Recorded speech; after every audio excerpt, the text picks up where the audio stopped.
ஸ்ரீசக்கர வரதாச்சாரியம் சுத்தசத்வ குருத்தமம் ஸ்ரீநிதிம் ராகவம் வந்தே அபார கருணாகரம். கவசம் கனெக்ட் நேயர்களுக்கு நமஸ்காரம். பெரியாழ்வார் திருமொழியின் 4ஆம் பத்து 3ஆம் திருமொழி 6வது பாசுரத்தை அனுபவிக்க நாம் மானசீகமாக அழகர் மலையை சென்று அடைகிறோம்.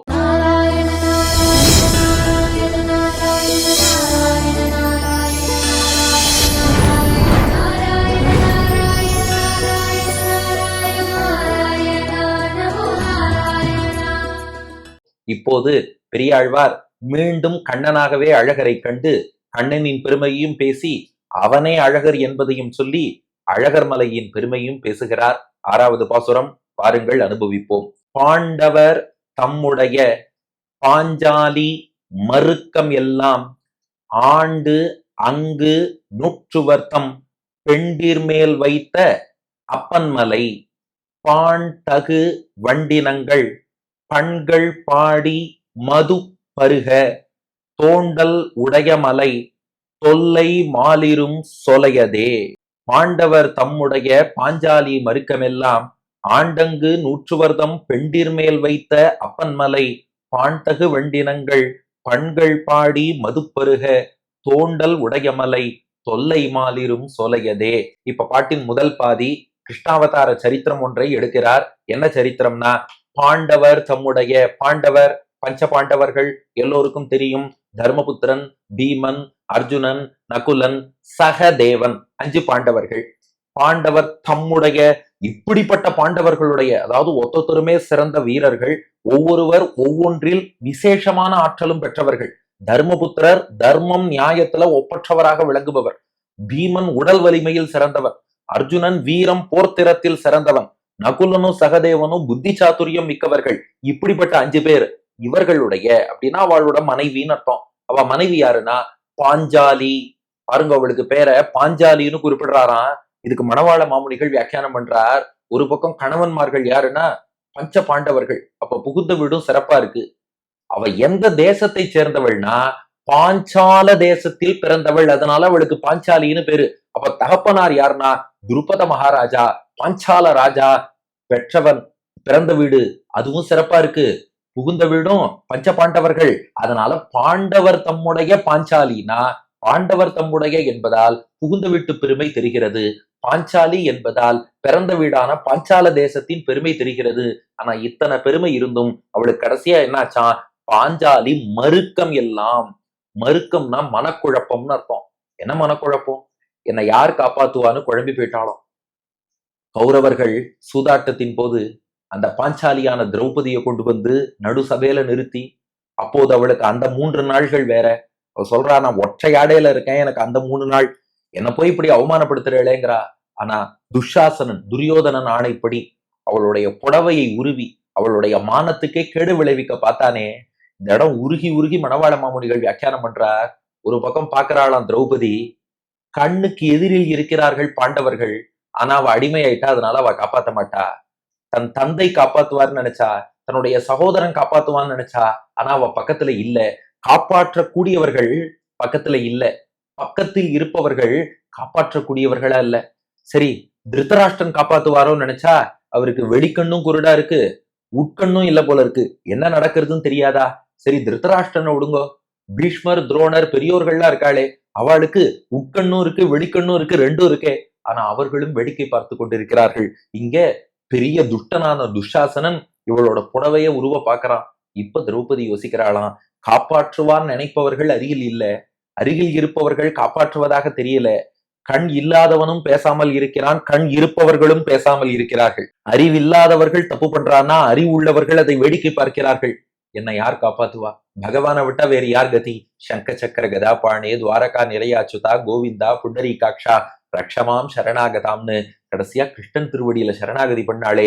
இப்படி தன்னை யார் காப்பாங்கிற குழப்பம் அதெல்லாம் தீர்த்து வச்சு தானே ரட்சித்தவன், அவளுக்கு புடவையை சுரந்தவன் கண்ணன். அப்ப பாஞ்சாலி மறுக்கம் எல்லாம், இவளுடைய மனக்குழப்பம், அவளுடைய வேதனை, இது எல்லாத்தையும் கிருஷ்ணன் என்ன பண்ணானா, ஆண்டு, ஆண்டுனா மனதில் கொண்டுன்னு அர்த்தம். நன்னா சிந்திச்சு பார்த்தானா. மணவாள மாமுனிகள் ஆண்டுங்கிறதுக்கு திருவுள்ளத்தில் கொண்டுன்னு வியாக்கியானம் பண்ணியிருக்கார். பாஞ்சாலி பட்ட கஷ்டத்தெல்லாம் நினைச்சு பார்த்தானா கண்ணபிரான். இவளை இப்படி துன்புறுத்தினாலே கௌரவர்கள், அவளுக்கு சரியான தண்டனை கொடுக்கணும். எப்படி? என்னமோ ஒண்ணு சொல்றாளே ஆங்கிலத்துல, an eye for an eye, a tooth for a tooth. நீ என்ன கஷ்டம் இன்னொருத்தனுக்கு கொடுத்தியோ அதே கஷ்டத்தை உனக்கும் கொடுத்தாதான் அவன் எவ்வளவு வேதனைப்பட்டான்னு தெரியும். அதனால ஆண்டு அது எல்லாத்தையும் மனசுல நினைச்சு பார்த்தான் கண்ணன். அதுக்கு ப்ரொபோர்ஷனேட்டா சரிசமமா துரியோதனன் உள்ளிட்ட கௌரவர்களை தண்டிக்கணும்னு நினைச்சான். அதனால அங்கு இந்த இடத்துல அங்குன்னா திரௌபதி பட்ட துன்பங்கள்னு அர்த்தம். அங்குன்னா அந்த பிளேஸ்னு அர்த்தம் இல்ல. ஆண்டு எல்லாத்தையும் நினைச்சு பார்த்தான் கிருஷ்ணன். அங்கு திரௌபதி பட்ட துன்பங்களை எல்லாம் நூற்றுவர் தம் பெண்டிர் மேல் வைத்த அப்பன் மலை. நூற்றுவர்னா 100 கௌரவர்கள். நூற்றுவர்த்தம் பெண்டிர், பெண்டிர்னா மனைவின்னு அர்த்தம். நூற்றுவர்தம் பெண்டிர்னா கௌரவர்களுடைய மனைவியர். மேல் வைத்தனா அவ மேல சுமத்திட்டானோ. அதாவது திரௌபதி ஒருத்தி என்னென்ன கஷ்டப்பட்டாலோ அதே கஷ்டத்தை கௌரவருடைய மனைவியர் அத்தனை பேரும் படிப்படி பண்ணிட்டான். எப்படி பண்ணான்னா, ஆமா, கௌரவர்கள் அத்தனை பேரும் மகாபாரத யுத்தத்துல அவமானப்பட்டு விழுந்து மாண்டு போகுபடி பண்ணானே.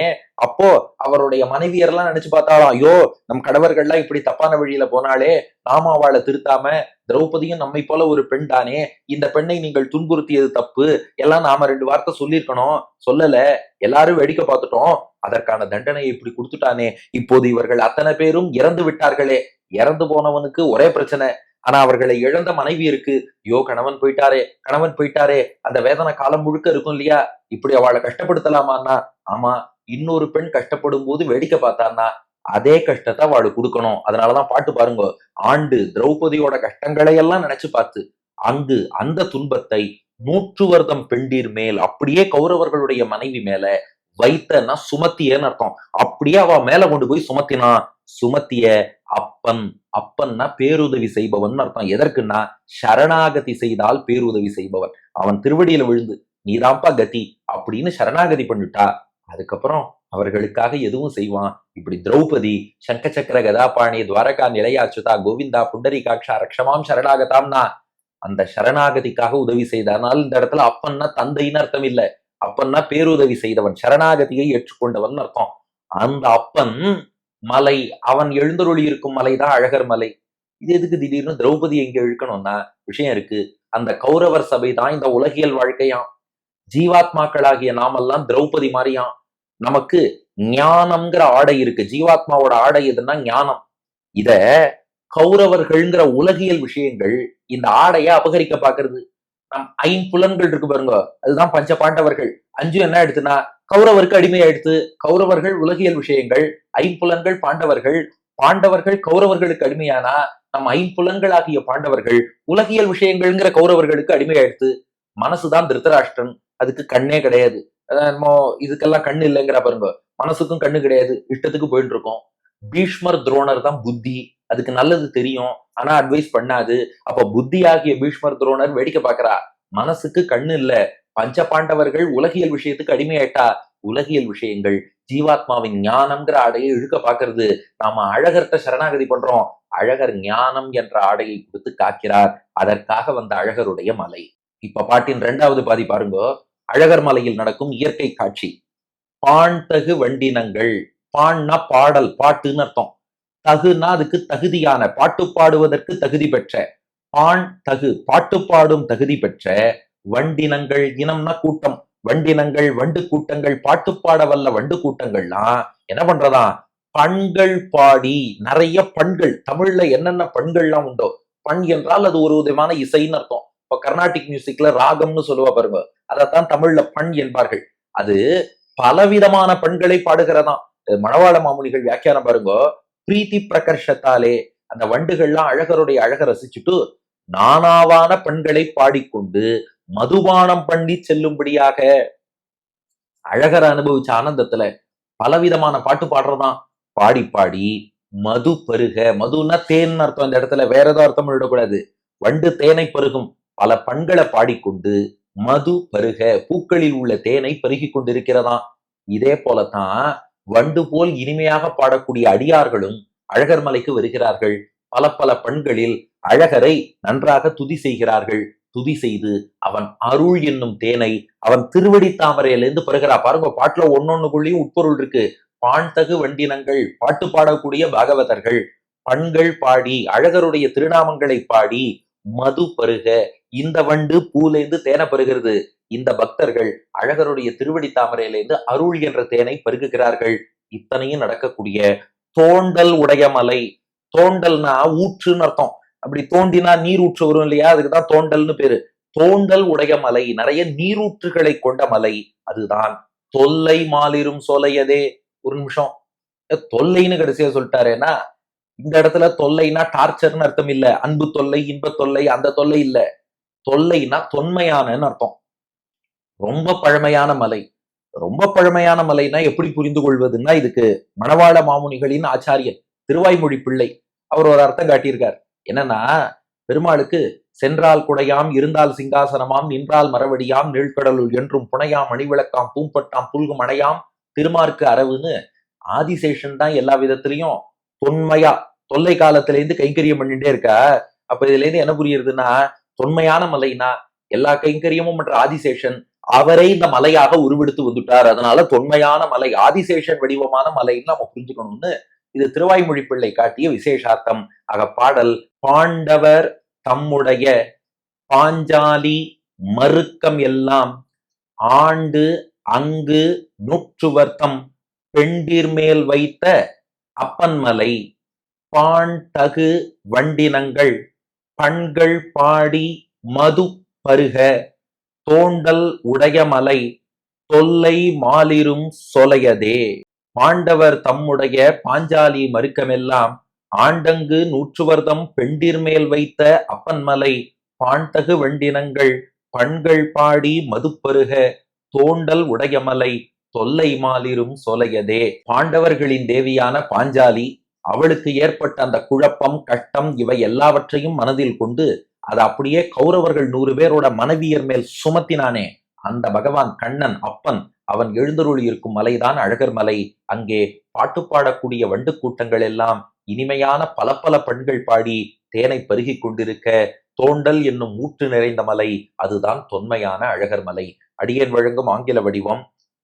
The Lord considered all the sufferings experienced by Panchali, who is the wife of the Pandavas, and transferred all those sufferings to the wives of 100 Kauravas. That Lord now dwells in Tirumalirunjolai, the ancient hill where there are a lot of springs and where bees as a group sing beautiful sweet hymns and drink nectar from flowers என்பது இதற்கான ஆங்கில வடிவம். இப்ப பாருங்க, முதல் 6 பாசுரங்கள் அழகரை கண்ணனாகவே ரசித்து விட்டார் பெரியாழ்வார். இனி 7ஆம் பாட்டு ராமனாக ரசிக்கப் போகிறார். அடுத்த பகுதியில் காண்போம். பெரியாழ்வார் திருவடிகளே சரணம்.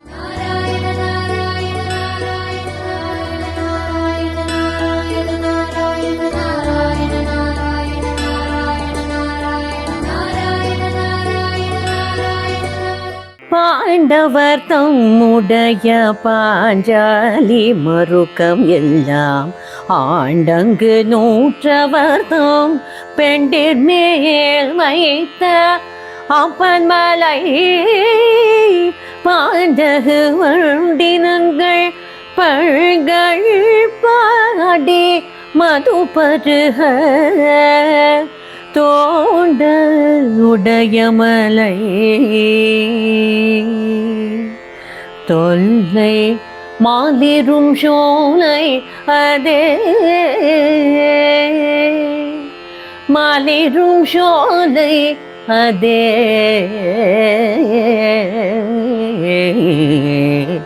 ஏ